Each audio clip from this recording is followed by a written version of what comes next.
आता पाहूयात मुंबई पुण्यामधल्या टॉप 9 बातम्या। मध्य रेल्वेवर 16 एप्रिलपासून एसी लोकलच्या 14 नवीन फेऱ्या सुरू होणार। एसी लोकलची संख्या 66 वरून 80 वर पोहोचणार। नव्या एसी लोकलमुळे साध्या लोकल फेऱ्यांची संख्या कमी होणार। राज्य सरकारने नव्याने मंजूर केलेल्या बाईक टॅक्सी योजनेला ऑटो रिक्षा संघटनांचा विरोध। या योजनेमुळे उपजीविका धोक्यात येईल असं म्हणत ऑटो रिक्षा मालक चालक संघटनेचा आंदोलनाचा इशारा। मुंबईकरांवर पाणी कपातीचं संकट। पाणी पुरवठा करणाऱ्या 7 धरणांमधील पाणीसाठा फक्त 31%वर।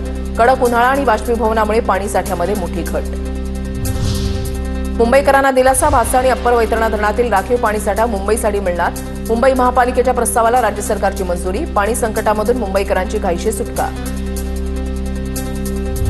मुंबईत नालेसफाईची 13%च कामं पूर्ण। 31 मे पूर्वी नालेसफाईची कामं पूर्ण करण्याचे पालिका आयुक्तांचे आदेश। पालिका अभियंते सोमवारपासून नालेसफाईचा आढावा घेणार।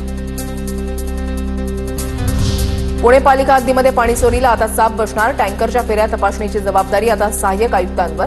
अनेक भागात टँकर पोहोचत नसल्यानं पालिका टँकरच्या फेऱ्यांची तपासणी करणार। पुण्यामधल्या सय्यदनगर भागामध्ये दहशत माजवणाऱ्या गुंडांची पुणे पोलिसांकडून धिंड। या गुंडांविरोधात आणि त्यांच्या साथीदारांच्या विरोधात नागरिकांना तक्रार देण्याचं आवाहन।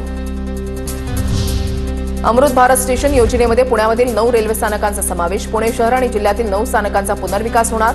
पुणे स्टेशन, शिवाजीनगर, लोणावळा या प्रमुख स्थानकांसह 9 स्थानकांचा कायापालट होणार। कडक उन्हामुळे पुण्याच्या धरणांमधील बाष्पीभवन वाढलं। खडकवासला साखळी धरणामध्ये सध्या 39.56% पाणीसाठा। 25 एप्रिलला उन्हाळी आवर्तन बंद होणार।